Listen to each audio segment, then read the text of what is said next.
and thanks for joining us from our studios in Israel. I'm Aaron Porras, here with ILTV's Morning Briefing.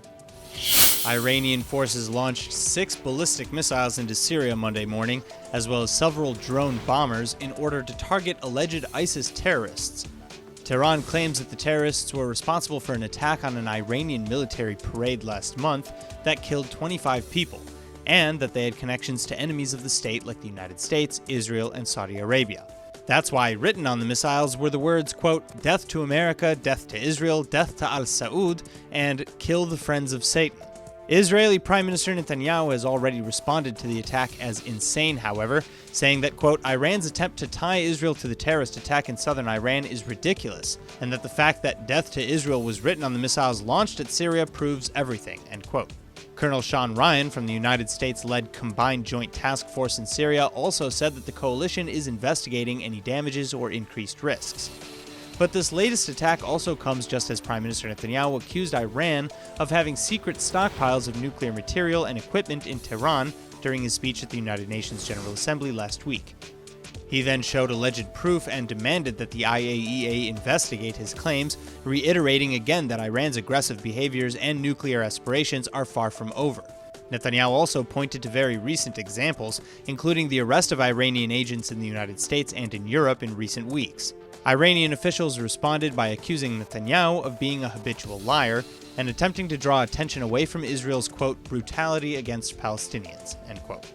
In similar news, Prime Minister Netanyahu is also now accusing Iranian-backed Lebanese terror group Hezbollah of, quote, "blatantly lying to the international community about having built weapons conversion facilities in Beirut."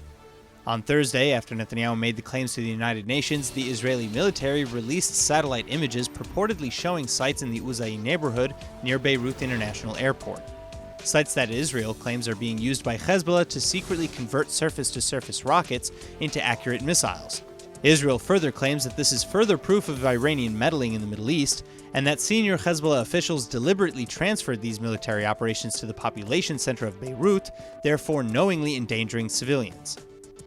Lebanese Minister of Foreign Affairs Gibran Bassil fired back at Netanyahu, however, accusing the Israeli Prime Minister of fabricating evidence in order to justify violations of UN resolutions. He also made a point to say that while Netanyahu is often correct about Hezbollah's rocket capabilities, it doesn't mean that the rockets are close to Beirut airport this time. And to prove it, Bassil yesterday launched what he calls a counter-diplomatic campaign, in which he spoke to 73 foreign envoys and dozens of journalists, taking them on a tour of the alleged missile sites. The United States notably did not have a representative at the tour, however, and Netanyahu already responded, calling it a, quote, "fraudulent propaganda tour," as the tour itself wasn't held until 3 days after Netanyahu made his accusations, and visitors didn't go anywhere near the, quote, "underground facilities" where Hezbollah was reportedly storing these materials. Netanyahu urged foreign diplomats not to be fooled, adding finally a message to Hezbollah saying that, quote, "Israel knows what you're doing, and Israel will not let you get away with it," end quote. Back in Israel, clashes with Palestinians around Gaza and in the West Bank continue as protests turn to violent riots, incendiary balloons continue to land, and Palestinians and Israeli Arabs join forces in legal action. First, Palestinians launched a petition with the United Nations International Court of Justice to file a lawsuit against the United States for, quote, "violating international law by moving its embassy in Israel to the occupied city of Jerusalem," end quote. The lawsuit is not likely to go far, but still sets precedent.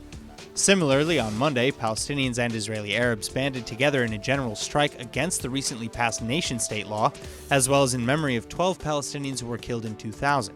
1,500 people participated in the march, including Israeli Arab Knesset members.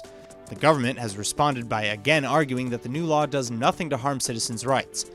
Meanwhile, thousands of Palestinians rejoined riots along the border with the northern Gaza Strip, throwing rocks, Molotov cocktails, and fireworks at Israeli soldiers who responded with riot dispersal means. Many fires were also started as dozens of incendiary balloons were launched daily over the holiday weekend. The October 1st deadline issued by the civil administration to the Bedouin community of Khan al-AHMAR has now come and gone, meaning residents had better vacate their homes ASAP ahead of demolition. Israel says that the settlement was illegally built and is located in an unsafe location near a major highway. Israel has also offered to resettle residents a few miles away in improved conditions with connections to water, electricity, and sewage treatment.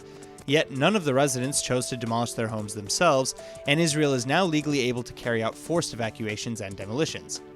In September, Israel's High Court of Justice rejected a final appeal against the plan and gave the green light to evacuate the village. In accordance, the government will transfer the residents to a permanent settlement in Ma'ale Adumim, and natives of the Bedouin village welcomed activists to help them resist the forced evacuation, however. Many of the residents even spent the night sleeping in the school courtyard as the midnight deadline passed. Meanwhile, many European countries have also gotten involved in the debate over the settlement, claiming that demolitions could prevent the manifestation of a two-state solution. German Chancellor Angela Merkel is slated to visit Israel later this week, where she will also likely bring up this issue and could cause a delay in Israeli action. That's all for now. I'm Aaron Porras, and see you later with our main daily broadcast from Israel at 2 p.m. Eastern Time.